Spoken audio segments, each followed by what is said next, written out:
Viewers, welcome to mummy's food Island. இன்றைக்கி நம்ம rose mojito எப்படி செய்கிறதுன்னு பார்க்க போகிறோம்.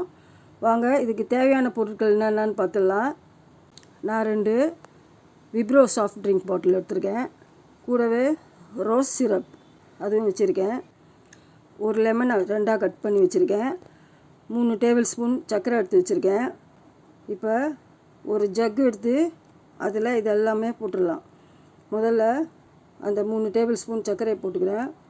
அதுக்கப்புறம் 1 டீஸ்பூன் ரோஸ் எசன்ஸ். இந்த 2 பாட்டில் விப்ரோவுக்கு 1 டீஸ்பூன் ரோஸ் எசன்ஸ் போதுமானது. நீங்கள் கோலி பன்னீர் சோடா இல்லை ப்ளெயினாக உள்ள எந்த சாஃப்ட் ட்ரிங்க்கை வேணுனாலும் நீங்கள் இதுக்கு போட்டுக்கலாம். இது கூட இப்போ நம்ம எலுமிச்சம்பழம் புழிஞ்சு ஊற்றிக்கலாம்.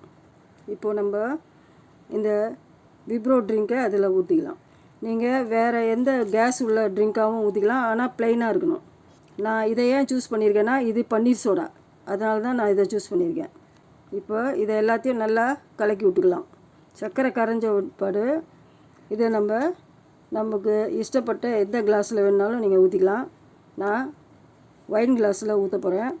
அவ்வளோதான், நம்ம மொஜிட்டோ இப்போ ரெடி ஆயிடுச்சு. இப்போது அலங்காரத்துக்காக நான் லெமன் ஸ்லைஸ் வைக்க போகிறேன். இது இந்த சம்மருக்கான ஒரு ரிஃப்ரெஷிங்கான ட்ரிங்க்கு. ஒரு சண்டேயில் நல்ல ஹெவி லஞ்சுக்கு அப்புறம் இதை செஞ்சு கொடுத்து உங்கள் குடும்பத்தில் இருக்கிறவங்க அதில் அத்தனை பேரையும் சந்தோஷப்படுத்துங்க. அப்போ பாருங்கள் உங்களை எப்படி பாராட்டுறாங்கன்னு. இதுக்கு ஐஸ் க்யூப்ஸும் சேர்த்துக்கலாம்.